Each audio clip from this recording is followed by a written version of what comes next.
Proverbe chapitre 21. Le cœur du roi est un courant d'eau dans la main de l'Éternel.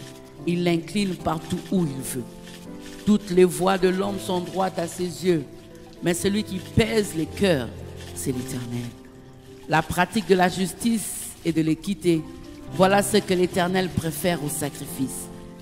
Des regards hautains et un cœur qui s'enfle, cette lampe de méchant, ce n'est que péché.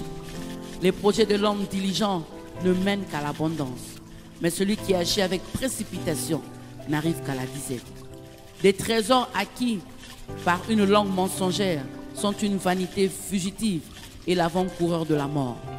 La violence des méchants les emporte parce qu'ils refusent de faire ce qui est juste. Le coupable suit des voies détournées, mais l'innocent agit avec droiture. Mieux vaut habiter à l'angle d'un toit que de partager la demeure d'une femme querelleuse. L'âme du méchant désire le mal, son ami ne trouve pas grâce à ses yeux. Quand on châtie le moqueur, le sot devient sage. Et quand on instruit le sage, il accueille la science. Le juste considère la maison du méchant. L'Éternel précipite les méchants dans le malheur. Celui qui ferme son oreille au cri du pauvre criera lui-même et n'aura point de réponse. Un don fait en secret apaise la colère et un présent fait en cachette calme une fureur violente. C'est une joie pour le juste de pratiquer la justice, mais la ruine est pour ceux qui font le mal. L'homme qui s'écarte du chemin de la sagesse reposera dans l'assemblée des morts. Celui qui aime la joie reste dans l'indigence. Celui qui aime le vin et l'huile ne s'enrichit pas. Le méchant sert de rançon pour le juste et le perfide pour des hommes droits. Mieux vaut habiter dans une terre déserte qu'avec une femme querelleuse et irritable.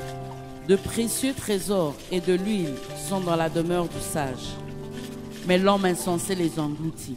Celui qui poursuit la justice et la bonté trouve la vie, la justice et la gloire.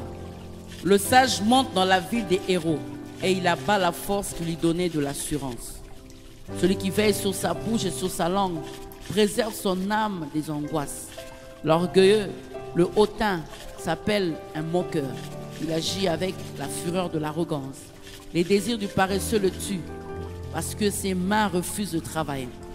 Tout le jour, il éprouve des désirs, mais le juste donne sans parcimonie. Le sacrifice des méchants est quelque chose d'abominable, combien plus quand il l'offre avec des pensées criminelles. Le témoin menteur périra, mais l'homme qui écoute parlera toujours. Le méchant prend un air effronté, mais l'homme droit affermit sa voix. Il n'y a ni sagesse, ni intelligence, ni conseil en face de l'Éternel. Le cheval est équipé pour le jour de la bataille, mais la délivrance appartient à l'Éternel.